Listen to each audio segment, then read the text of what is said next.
News Talk Breakfast. In association with AIR. Seamless connections with Ireland's #1 broadband provider.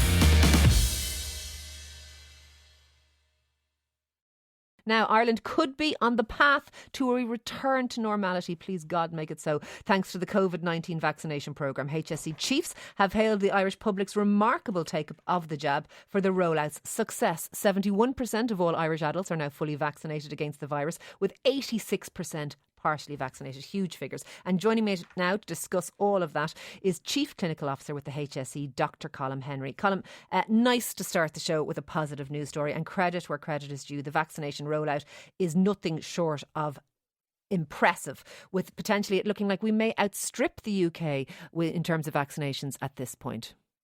Yes, we're really pleased with the vaccination rollout, but more the tribute, in my view, Ciara, belongs to the Irish public who've taken up the vaccine in their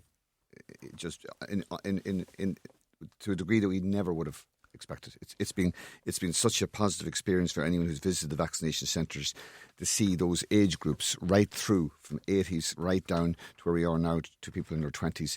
Take the vaccine up with such enthusiasm. And although I know there are different reasons, different motivations lying behind this demand, I'd like to think that at least some of it is due to that sense of community, that sense of solidarity that has stood us so well in what has been a really difficult 18 months. You say some of the other motivations. Do you mean the access to indoor dining, international travel, that kind of thing? Of course, the secondary benefits, and who wouldn't want to get the vaccine for those? But I think we've taken great care in the HSE and elsewhere, and there are many medical experts to explain the benefits of vaccine. We've given the information to people in a very non-coercive way. People have made their own minds up, and the figures speak for themselves. Okay.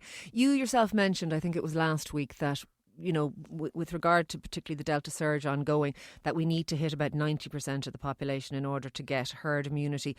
Do we have now, with this fantastic rollout, a date in mind for when that might happen?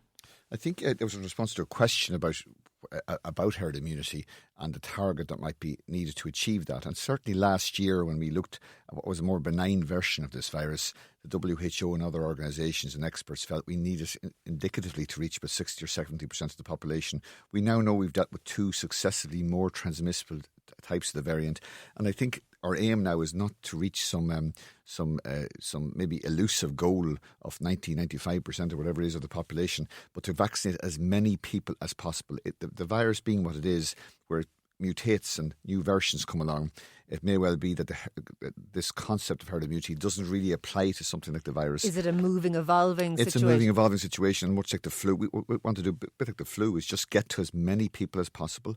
We now know we'll be giving out booster doses, a bit like the UK decided, to particularly vulnerable groups. So what we need to do is get to as many people as possible with the vaccine and afford them protection, and through that reduce transmission of the virus throughout our community and protect all of us and make us all stronger. And on that note, I know the first walk-in vaccination clinics are opening this weekend. Is that what we're going to see going forward? You kind of trying to mop up any vaccine stragglers, as it were, people who maybe missed their appointment or initially were hesitant, or those types of things? We'll see pop-up clinics, walk-in clinics. Is this a new phase? Yes, we want to give. We've had to adapt this programme. If you go to the very beginning, Ciara, we had to go into nursing homes to get the frailest of society and to bring the vaccine to them. Now we have to continuously deploy more imaginative ways of making the vaccine available to anybody, not just to those who are organised enough to register and to think about it and mull over it, but those who, for whatever reason in their lives, a walk-in centre and a walk-in appointment would suit much more than something that's pre-arranged. So all centres at some stage will be doing walk-in times for their vaccination programmes. I'd urge people to check the HSE website with details on individual walk-in times for each centre will be given. Do we have a plan yet, Colin, for when boosters might be started to be doled out here? We did receive the advice from NIAC, and they explored the synergies between that the booster vaccine, the target groups and the flu vaccine. And it's more likely than not that we'll be employing that by by giving that flu vaccine, which begins, as you know, late September, early October, and we'll be using the booster dose around the same time, targeting people who also are prioritised for the flu vaccine. Okay, so around the end of September Yes. we will see the boosters. Before I move off vaccines, just lastly, on the 12 to 15-year-olds, we've just had a huge amount of queries coming in. I don't believe every query we get in about vaccines is from people who are, as we so-called, anti-vax. There are parents who are saying, should I, shouldn't I? I am concerned. I'm a bit worried in what I might give myself. I wouldn't necessarily give my child. What do you say to those parents?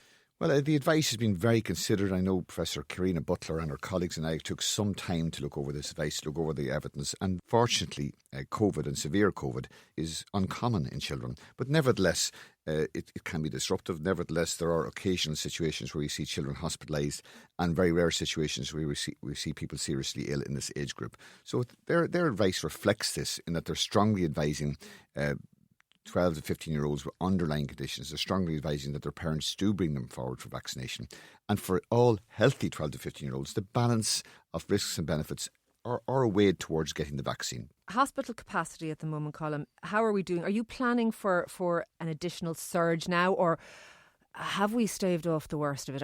I'm not saying we've necessarily peaked, but are hospitalisations steady state enough? We saw a sort of a flat line, or you said potential plateauing, and I know I don't want to put words in your mouth, but are we now planning for things to be okay, or do you still fear a big bump in numbers? Well, we've learned the hard way over the past 18 months, Ciara. There's a phrase in Irish I used yesterday, Kiel Chiani Hagin. We've had to buy sense at a very expensive price when we make predictions. So the modelling has been from the more optimistic projection says up to 4,000 cases a day in September, up to 14,000 cases a day. Certainly the trend in the past week in terms of cases has been towards the more optimistic side. And while it's too early to say whether or not this has plateaued, the indications over the past 5 or 6 days certainly showed some signs of the brakes beginning to take hold, but we won't know for another couple of weeks. Now, as regards to hospitals, as you say, that link between the number of cases and the harm they cause is definitely weakening. We see definite evidence here. Fewer proportion of cases are hospitalised, much fewer than in January, February, thankfully, and that's a mark of the vaccine effect. I have to ask you about maternity restrictions. We've been talking about it across the station, and the Hard Shoulder has had umpteen women ringing in, coming on air, and I think it's fair to say genuinely distressed at their own personal experiences within the maternity system, getting really bad news on their own, that kind of thing. We keep hearing we had the Taoiseach on News Talk Breakfast yesterday saying, no, it has to change, it will change. But on the ground, it doesn't seem to have changed, Colin. What is happening with maternity services? Let me say it emphatically here. First of all, none of us want to be in this situation. I completely understand the suffering it's caused, and that our staff in the maternity units, none of them wanted to see the situation prevail where we had so much controls were put in order to protect women in pregnancies because of the effect of the virus. The real enemy here is the virus, not the restrictions per se. We have incrementally eased those restrictions, and that first easing that we did back in May, those 4 criteria, the neonatal unit, the presence of partners during labour in the labour ward, the anomaly scan and visits to postnatal wards, all units are compliant with those. The further easing we took place at the end of June, the early pregnancy assessment units, routine visits for women with high-risk pregnancy and emergency presentations in late gestation, the great majority are compliant with those. But let me assure anyone who's listening, we will ensure that all 19 units are fully compliant in the coming week. Okay, within 1 week. It would absolutely, we'll be talking to them and we'll ensure that'll happen. Okay, good stuff. Front of the Irish Times this morning, Colin, cost of healthcare for older people to rise by 324 million. The health service has been given additional billions in the last year and a half, and with a much improved and increased budget going forward. How do we still need another 324 million on top of everything we've thrown at it so far? Well, life before the pandemic seems a distant memory, but when we look back to how we predicted our costs, and we were looking at an ageing society, we were looking at people living longer, surviving from chronic disease. Some of this is a legacy of the success of cancer programs and heart programs and other interventions we have, where we have people surviving illness that didn't survive before. But we're all living longer. Generally Hopefully. living healthier, but some of us are living longer unhealthily, and there is a cost that goes along with an ageing society and people surviving with chronic disease. Obviously, the ultimate aim of any society is to remove chronic disease entirely, to make us all so healthy during our youth and middle age that we don't develop chronic disease, but that's unfortunately not reality. So this is a reflection of ageing demographics and that sort of population shift? Yes. Okay. Last question for you. It's in the papers today that Minister for Health Stephen Donnelly has said he would like to see a bonus paid to HSE staff for their, I think fair to say, Trojan work during the pandemic. We've spoken to members of unions and members of HSE staff saying they would like some kind of a recognition. What do you think should happen, and when would staff be likely to hear whether or not there will be some kind of a recognition, financial or through time off, for staff who have soldiered on in really difficult circumstances? Well, this will be a government policy decision, so I simply don't know myself. All I can do is echo what you said, is the huge acknowledgement we all owe to our healthcare staff over the past 18 months. Much of it hidden and unseen in intensive care units, in acute hospitals, in emergency departments, in the community, general practitioners. The heroism is as yet unwritten, but needs to be acknowledged, not just through the response to those horrible surges we faced, the most recent in January and February, but also to the vaccination programme. They worked heroically to keep us all safe. Dr. Colm Henry, Chief Clinical Officer at the HSE, thank you for that indeed.